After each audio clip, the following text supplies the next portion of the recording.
Hi, I'm Jack, and welcome back, because today I'm going to give you guys my long-awaited review for a movie that I've been wanting to talk about for a really long time now, and now is my chance to do it. Dune Part 2, once again directed by Denis Villeneuve, who directed Dune Part 1, and it brings back the cast and crew from Dune Part 1 with a lot of new actors thrown into the mix. Let me know down below in the comments, what are your thoughts on Dune Part 2? I'd love to know that, and with that said, let's get started. Part 2 continues the journey of Paul Atreides as he unites with Chani and the Fremen while seeking revenge against the conspirators who destroyed his family in Part 1. As he faces a choice between the love of his life and the fate of the galaxy ahead, he must find a way to prevent a terrible future that only he can foresee. I read Frank Herbert's Dune way before I watched Dune Part 1. It is a fantastic novel, and I highly recommend reading it if you haven't. Do it! And Dune Part 1 was one of the best movies of the decade, one of the best movies I saw from 2021. And Denis Villeneuve is one of my favorite filmmakers working today with movies like Prisoners, Arrival, Sicario, Blade Runner 2049, and Dune Part 1. In the heat of battle, he don't miss. No. And I love the cast and crew assembled for this movie, and because I loved Part 1 so much, it left me really excited to see what they were going to do with Part 2, especially having read the book with a lot of knowledge of what would take place.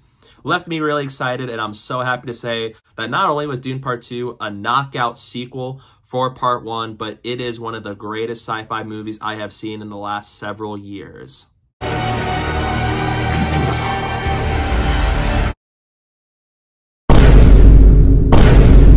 The entire cast deliver phenomenal performances, career best works for a lot of the actors involved. Timothée Chalamet, I've been a big fan of for the last couple of years. I loved him as Willy Wonka in last year's Wonka, Little Women, The King, Interstellar for the brief time that he had, French Dispatch, Don't Look Up, and Paul Atreides is by far my favorite character he's portrayed, and his best performance I have seen from him in all the movies I have seen from him so far in his career was in Dune Part 2. The way he channels every single feeling that Paul Atreides is feeling is just incredible. His dynamic with Chani, Stilgar, Lady Jessica, and all of these characters he interacts with while trying to help make the journey of Paul Atreides convincing and something to latch onto. He does a marvelous job here, especially in the final hour of this movie. It is incredible work he is putting on screen, and what he does here is simply remarkable. And Zendaya, who I've also been a fan of these last couple of years. I enjoy her as MJ in the MCU Spider-Man trilogy, and even with her time on Disney Channel. Also delivers a career best performance as Chani in Dune Part 2, who plays his character that has a lot of respect for Paul as a fighter and for wanting to help fight back against the Harkonnens and the spice production on Arrakis that they are committing. But she doesn't fully believe in this prophecy for the Muad'Dib, this messiah figure, the way characters like Stilgar do. And the romance between Paul and Chani was so believable. It's so well done thanks to the chemistry from both Timothée and Zendaya. And where that goes is devastating and depressing with where it plays out, especially with this prophecy and the big scope and scale of everything that is happening. And what she does here is amazing, and by far, she is one of the biggest and best characters in Dune Part 2. Rebecca Ferguson, Javier Bardem, Josh Brolin, all three of them are just as good here as they were in the last movie, with Stilgar getting a bigger role this time around than he did in its predecessor. He's definitely the comedic relief character of the bunch. He definitely played as the hype man for Paul as the Messiah because he believes in him. And even the little transition he goes to from the first two acts to Act 3 was crazy with what happens there. And Javier Bardem just plays his character really well, and I love it every time he says, "Listen, I gave." And I love him. He's a really talented actor, and what he does here is very good. Rebecca Ferguson is also one of my favorite actresses of the last couple of years, and where she goes as Lady Jessica in Dune Part 2 is really interesting, and where they take her character was someone I was really curious to see, especially as I read the book with a lot of the twists and turns that happen from Lady Jessica. And thankfully, she brought it on screen really well, and so is the writing for her character being really on point. And so as Josh Brolin returning as Gurney Halleck for the second half of this movie and teaming up with Paul once again after the tragedy that happened in Dune Part 1 with the fall of House Atreides from both the Sardaukar and House Harkonnen, and then where they all go in this movie. It's simply just really cool. I loved all of them and what they were able to deliver with their performances here. And even on the opposite end of things, with newcomers like Florence Pugh, Austin Butler, they both left a huge mark on this movie. I've loved Florence Pugh ever since I saw Black Widow and Little Women. This is by far like another slam dunk for Florence Pugh in her filmography. Loved her in Oppenheimer last year, and here in Dune Part 2, she's just really great for the time she has on screen. And Austin Butler has been on a roll recently. Bro did Elvis. He did Once Upon a Time in Hollywood a couple of years back. He was even in a few episodes of Arrow Season 3. Man, I guess he really did fail the city after all. And then on top of that, he just recently was in movies like The Bike Riders.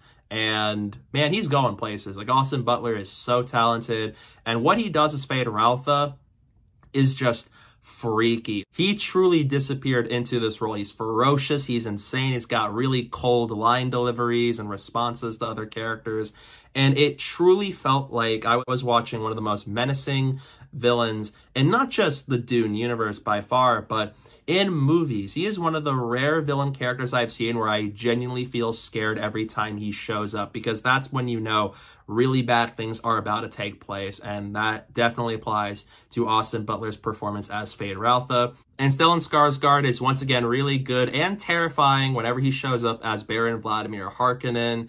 The way he levitates just freaks me out. It's crazy.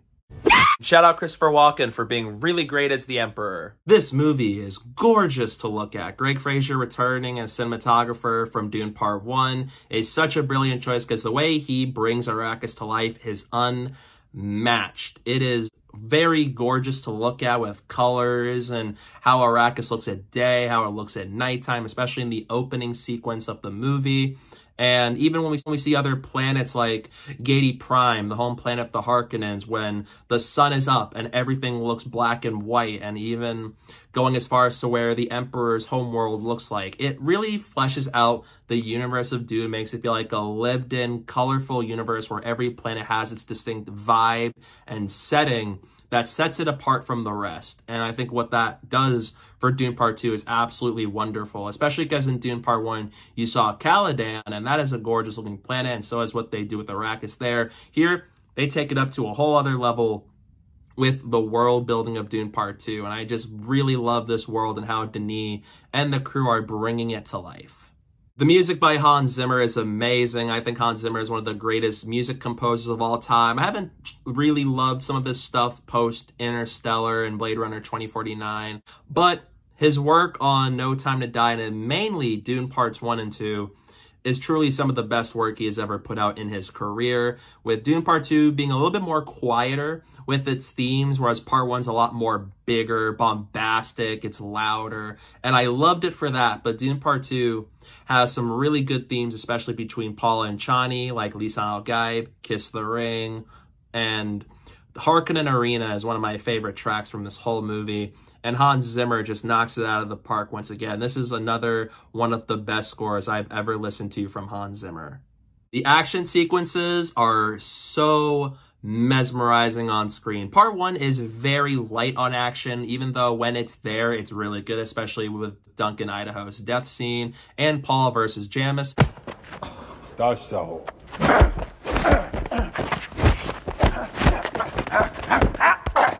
It was perfect. Perfect. Everything, down to the last minute details. But Part 2 really delivers on the action front. It's longer, it's grander on action than its predecessor, and when we get the action, it's simply hard to look away from the screen. It's really well shot and composed, and the choreography is very good, but you really feel the weight behind every stab, every kill, every hit between the opponents. It's just really cool on screen. One of my favorite sequences in this whole movie is Feyd-Rautha versus the 3 captured members of House Atreides on the Harkonnens' homeworld. It's really cool. One of the most impressive sequences I've ever seen on the big screen of that caliber. And every time it goes on, there's a sense of urgency, tension, and it's really scary when you see how things play out, and it really captures this much darker tone for sci-fi than what you see, and it gets highlighted when you get to the third act of this movie, and the tonal transition there I think is masterful. and it is just knocked out of the park because of the action sequences. You feel the scope, the scale behind everything, and it truly feels like not a moment was being wasted, not a single thing needed to be changed with how they are portrayed. And one of the most exciting moments in this movie was the knife fight at the very end between Paul and Feyd-Rautha. And it's a sequence that I've been really excited to see ever since I read the book 3 years ago. And boy, oh boy, it made me so happy to see it on screen. It is one of the most intense, most brutal fights I have seen in recent years, behind every single attack and everything that was being built up to this very moment. It pays off in spades when Paul lands the final blow on Feyd-Rautha to his surprise, right when it looks like Paul could have died on the spot. And between both Paul Atreides and Feyd-Rautha, just how these two characters have grown over the course of this movie, where they finally meet and get to a turning point where they duel each other to the death before Paul will make his grand ascension to the throne and start the Holy War. It's just a mesmerizing scene to watch. And having no music there, I think, pays off brilliantly. You can really feel the punches and the grunts and the movements that these characters make as everybody around them watches as this fight goes on.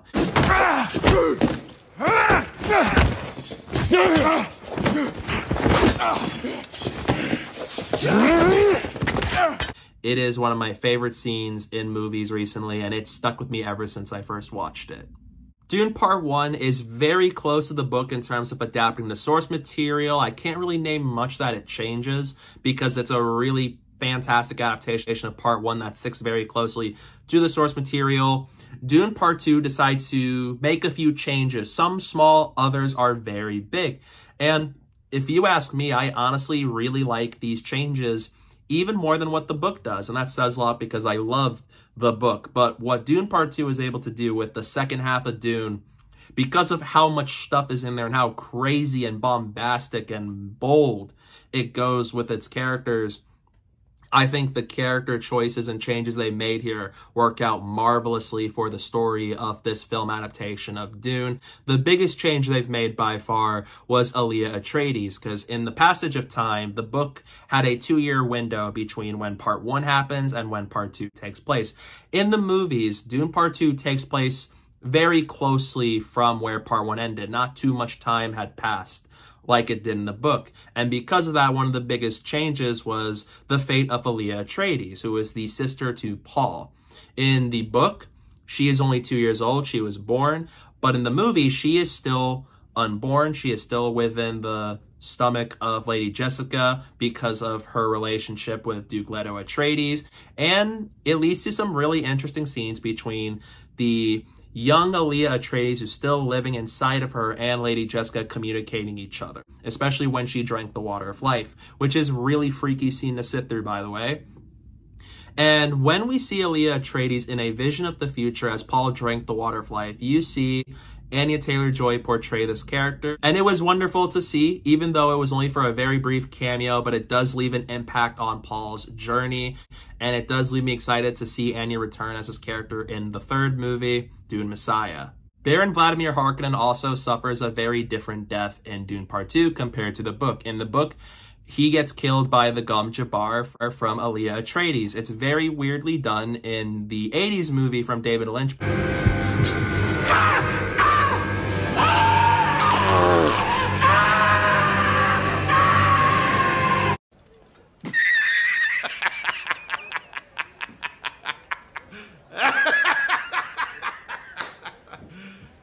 Serious? But I can't fault him for that. Dune Part 2 tweaks it up to where I think it fits better for what was going on in this movie, which is Baron Vladimir Harkonnen gets brutally injured because of the fact that he is failing the Emperor and for stuff that was about to take place, for them not being fully aware of the identity of who the Muad'Dib is, at least to the Baron's knowledge. And Paul shows up and kills him and reveals himself to be the grandson of Baron Vladimir Harkonnen, which was a twist I've been really excited to see them adapt ever since reading the book, with the fact that Lady Jessica is the daughter of Baron Vladimir Harkonnen, which basically means that Paul himself is a descendant of the Harkonnens, and that is something Duke Leto Atreides died without knowing. And that was something I thought the movie did a really clever job of revealing when Paul discovers this. You have that scene between Paul and Lady Jessica. And I think that this time around, Baron Vladimir Harkonnen's death, I think, worked a lot better in this context than it did originally, if you ask me. And Chani is also another big change because in the book, she is all for everything Paul does. You still have the romance, and even at the very end, she still stands by him. Whereas in the movie, she has more characterization. She feels like a person of her own will, where she doesn't believe in the prophecy that Stilgar or Paul try to believe in, whereas she sees Paul as a respectable fighter who wants to help, but they start to develop a relationship with one another romantically, and it's really heartbreaking to watch that unfold. But Chani doesn't fully believe in this prophecy, and when Paul drinks the water of life, it truly changes the dynamic that both characters have, where now she starts to do things less for Paul and more for the betterment of the Fremen, and for the fear of what Paul is about to do is going to continue the cycle of violence that the Fremen have been in on Arrakis for centuries. And I think that where this movie ends up with her, where she decides to leave out on him after he takes Princess Irulan's hand in marriage so he can ascend to the throne after besting Phaedra Alpha in combat and officially defeating not only House Harkonnen, but so as getting the throne away from the Emperor himself. Denis Villeneuve and this movie handled Paul's transition wonderfully. I was really hoping they would knock it out of the park with Paul transitioning from where he was in Dune Part 1 to being the heir of House Atreides to being this tyrant he becomes, not only by the end of Dune Part 2, but later on in the future, and you will find out in Messiah. What the? How it's done here is really wonderful. I have heard some people say that it gets so jarring to see him go from where he is in Acts 1 and 2 to Act 3. I actually will disagree to that because throughout Dune Part 2, with scenes from Chani, Lady Jessica, and Stilgar, there are subtle references that Paul Atreides wants power. He wants to get revenge on the Harkonnens, but he's also getting visions of the future that he doesn't quite fully comprehend yet. But once he drank the water of life, that was the ticking time bomb that sets him off. Once he drank it, it was pretty much a game over. Because then the visions make sense. He discovers that he's a descendant of the Harkonnens. And from that point on, his relationship with Chani gets very different than what it was before. And he is more willing to do some very dangerous things to get revenge. And once he ascends to the throne by the very end of the movie, where he takes Princess Irulan's hand in marriage after killing Phaedra Alpha, he just becomes a very different person by the end, and I think it's all done really well. Whereas I watched the 80s movie, and it really makes Paul Atreides' end in that movie feel like this victorious moment where you're happy, you're thrilled by it. Because even though the Harkonnens are awful people you want to see stopped, Paul Atreides is also not that much better when you really think about it, and this movie hammers that home completely as it goes on, and especially by the end, and I think they did a marvelous job at that.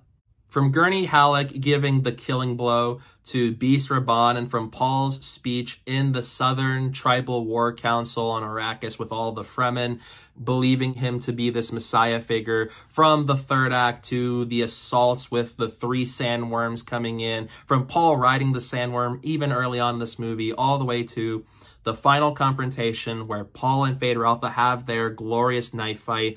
It is just a riveting movie from beginning to end. It's never boring in how it expands the lore, and it is just a marvelous, triumphant, incredible sequel to Dune Part 1 that not only is the magnum opus from Denis Villeneuve to date as a filmmaker, but it ends on one of the darkest notes I have seen in a blockbuster of this scale, where after the houses around the galaxy refuse to acknowledge and accept Paul's ascendance to the throne, Paul simply tells the Fremen and his army, lead them to paradise.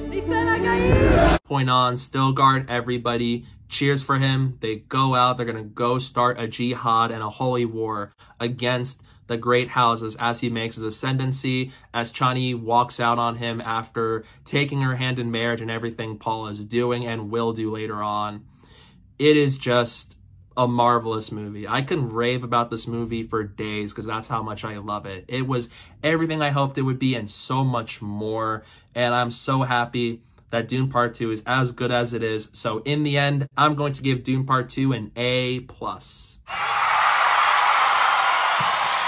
Denis Villeneuve is one of the greatest filmmakers working today, and he is one of the greatest sci-fi movie directors ever, up there with the likes of James Cameron, Ridley Scott, George Lucas. He has left a mark thanks to these two Dune movies, and I am truly excited to see not only what he does next as a director, but to see him finally bring the Paul trilogy to a close and a really dark continuation with Dune Messiah. I am so unbelievably excited to see that happen. I am willing to wait as many years just to see that unfold, because Dune Part 2 complements Dune Part 1 beautifully as this story, and I absolutely loved it. Both movies are amazing, some of the best book-to-movie adaptations ever made, and it just blows my mind this movie is as good as I would have wanted this to be. Absolutely, like, amazing to me. Without a doubt, it is one of my favorite movies of the year, and it sits comfortably at number 1. Long live cinema. So yeah, that's my review for Dune Part 2. What are your thoughts on it? Let me know down below in the comment section. I'd love to know your thoughts on the movie. Stay tuned for some upcoming videos I have planned very soon, and don't forget to follow me on social media. My username is down below at the bottom of the screen and in the description below, so please go down while you're at it. And thank you guys so much for watching. Don't forget to hit that like button and the subscribe button, and stay tuned for more. Chelsea, Jura, Abzir, Sihi, Secure, Tu Femni. Dune.